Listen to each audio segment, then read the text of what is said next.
ආයිබෝවන් සුබ දවසක් හැමෝටම. අදයි බලමු තවත් කම්පැනි වැඩ කරන්නේ කොහොමද කියලා. මේ කම්පැනි පොලිස්ටර් වලින් පුළුන් හදන කම්පැනියක්. එහෙම නැත්නම් පොලිස්ටර් කෙඳි හදන කම්පැනියක්. මේ තියෙන කම්පැනි අපි බලමු මේ කම්පැනි ඇතුළට ගිහිල්ලා කොහොමද මේකේ වැඩ කරන්නේ කියලා.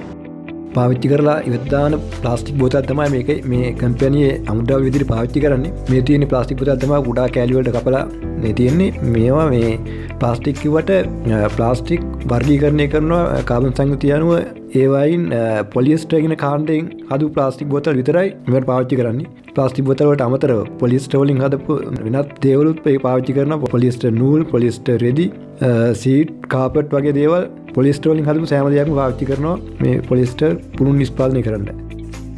ඔයාලට පේනවා මේ කළු පාට කැට කරලා තියෙන්නේ පොලිස්ටර් නූල්, පොලිස්ටර් රෙදි, පොලිස්ටර් වලින් හදපු අනිකුත් නිෂ්පාදන නැවත පාවිච්චි කරන්න පුළුවන් තත්ත්වය හදලා තමයි මේ කළු පාට කැට විදිහට ඔයාලට පේන්නේ.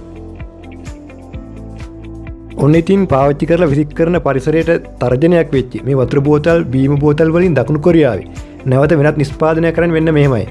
මම දන්නේ අපේ රටේ මේ වගේ දිනපතා පරිසරයට එකතු වෙන ප්ලාස්ටික් බෝතල් වලට මේ වගේ විසඳුමක් දෙනවද කියලා. හැබැයි ඉතින් කරනවා නම් හොඳ ව්‍යාපාරයක් වගේම පරිසරයටත් හිතකර වෙයි.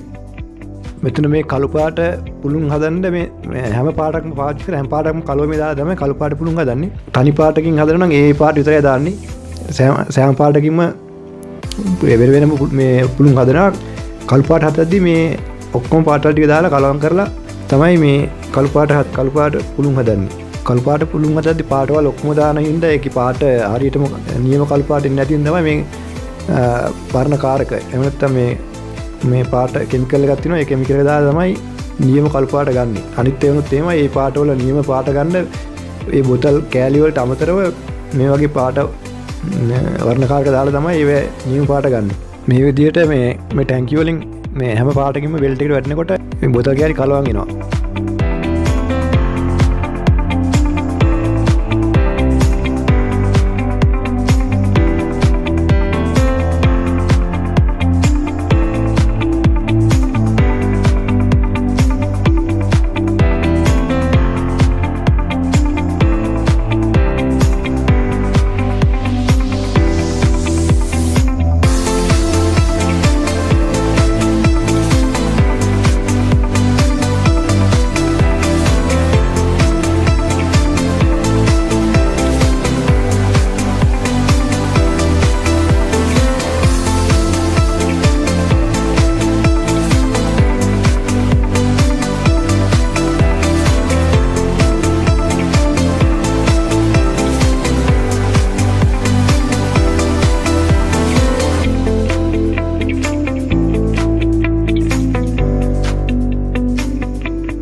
මේ කනුදී උඩට ගිහිල්ලා මෙහෙම මේ බටෙන් ඇවිත් තමයි මේ වගේ ටැංකිය වලට ගිහිල්ලා ඒවයි තමයි උණු වෙන්නේ.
මේ තියෙන්නේ මේ ටැංකිය වල උණු වෙන මේවා ගෑස් වලින් රත් වෙන්නේ. ඊට පස්සේ උණු වෙලා මෙහෙම මේ බටෙන් ගිහිල්ලා මෙතනින් මේ දැල් වලට වැටලා උණු වෙච්ච මේ මිශ්‍රණේ දැල් වලට වැටලා එතනින් දැල් වලින් නූල් වගේ වෙලා පහළට වැටෙනවා. මේකේ මේ දෙවෙනි තට්ටුවේ තමයි මේ ටික ඔක්කොම වෙන්නේ. අපි ගිහිල්ලා බලමු පහළ තට්ටුවට.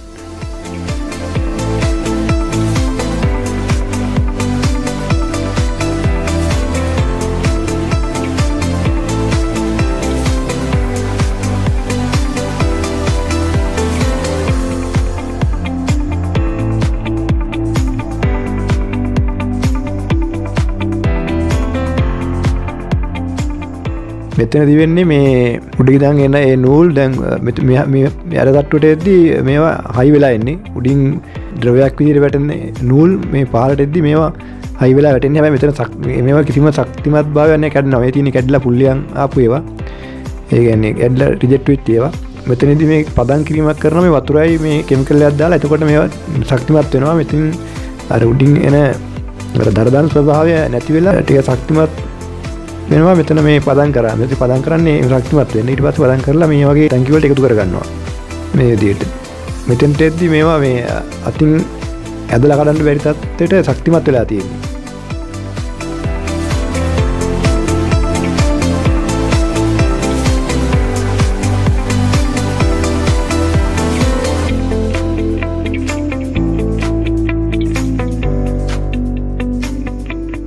වැඩ කරන කෙනාට තියෙන්නේ මෙතන ඉඳන් බලාගෙන ඉන්න. මෙතන කැමරා ඔක්කොම සෙට් කරලා තියෙන්නේ. කැමරා වලින් බලාගෙන තියෙන්නේ. ඉතින් මෙතන මේ රිජෙක්ට් වෙලා මොන හරි ප්‍රශ්නයක් ආපු ගමන් ඉන්ඩිකේට් කරනවා ඒ මැෂින් වල. එතන ටක් ගාලා ගිහලා බලලා ඉතින් එතන අර නූල් කැඩෙන එක තමයි වෙන්නේ. එතන කැඩලා හිර වෙනවා. ඒව ඉතින් අරන් දාලා ආයෙත් මේ ඇදලා ගැට ගහන්න තියෙන්නේ අනිත් මේ නූල් වලට. වාඩි වෙලා ඉන්න තියෙන්නේ මෙතන.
මේ මැෂින් එකේ වේලිලා අර ඇදිලා තැලිලා එන එතන තැලීමකුත් වෙනවා අර මැෂින් වල. තැලිලා එන ඒකෙන්දි මේ මැෂින් එකේදී පුළුම් බවටපත් වෙනවා.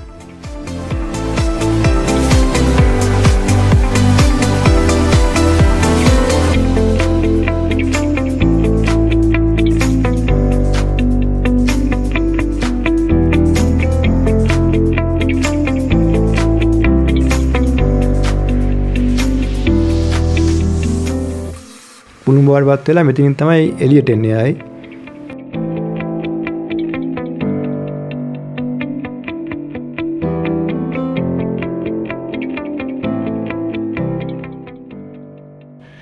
මෙතන එක්කෙනෙක් ඉන්නවා. මෙතන යා බලන්න තියෙන ඉතින් මෙතන අල්ල බලලා ඝනකමට තියෙනවා කපලා අයින් කරනවා. පුළුම් ගන්න නැති ඒවා.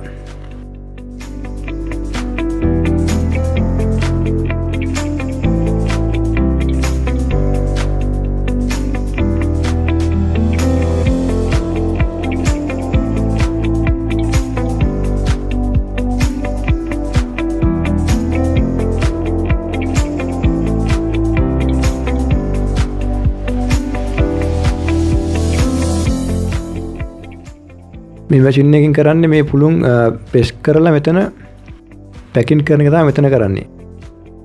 මෙතන පැකින් කරපුවා පැකින් කරලා මේ ස්ටෝක් කරලා තියෙන්නේ. මේවා මේ කිලෝ 250ක් බර මේ කුට්ටි විදිහට තමයි පැකින් කරන්නේ. මේ තියෙන අවසාන නිෂ්පාදනය මේවා තමයි මේ කම්පැනි නිෂ්පාදනය කරලා වෙනත් කම්පැනිකට යවන්නේ. මේ කම්පැනි කරන්නේ මේ වගේ පුළුන් හදලා පැකින් කරලා යවන එක විතරයි. දැන් අපි බලමු රිජෙක්ට් වෙච්ච පුළුන් කෙන්දි නැවත පාවිච්චි කරන්න සකස් කරන්නේ කොහොමද කියලා. මේ තියෙන්නේ රිජෙක්ට් වෙච්ච පුළුන් මෙතෙන්ට පොලිස්ටර් වලින් හදපු වෙනත් අපදවයිත් වෙන කම්පැනි වලින් අයින් කරපු බෝතල් කෑලි සීට් වර්ග සීට් කාපට් වගේ දේවල් ගේනවා ගෙනල්ලා මෙතන මේ මැෂින් එකට දාලා මේවා මේක නිකන් බ්ලෙන්ඩර් එකක් වගේ මැෂින් එකක් මේකට දාලා බ්ලෙන්ඩ් කරලා කැට කරනවා. සෙල්සියස් අංශක 300 විතර රත් වෙනවා මේ කැරකෙද්දි වතුර දාලා වතුරක් දානවා ඒක මේ නැත්තම් උණු වෙලා කෙඳි වගේ හැදෙන හින්දා කැට කරන්න ඕන හින්දා වතුර දාලා වතුර දැම්මට පස්සේ ඒක අර උෂ්ණත්වය පාලනය වෙනවා කැට බවට පත් වෙනවා. කැට බවට පත් වෙලා මේක දිගේ ගිහිල්ලා මේ වගේ බෑග් වලට එකතු කරනවා. මේ තියෙන්නේ මේ මැෂින් එකෙන් හදපු කැට.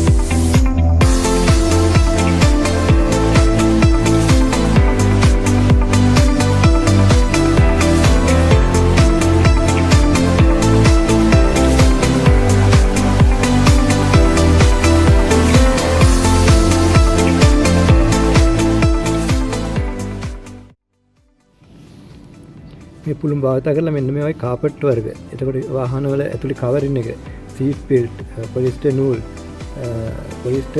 පොලිස්ටර් වලින් හදන සෑම දෙයක්ම හදන්න මෙන්න මේ පුළුම් භාවිතා කරලා කියලා තමයි කියන්නේ.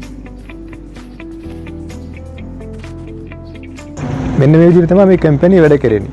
මම හිතනවා ඔයාලට යම්කිසි අත්දැකීමක් මේ වීඩියෝ එකෙන් ලබා ගන්න පුළුවන් වෙන්නේ නැති කියලා. ඉතින් එහෙනම් තවත් කම්පැනි එක වැඩ කරන හැටි තවත් වීඩියෝ එකකින් බලමු. කියලා ඔයාලට සුබම සුබ දවසක්.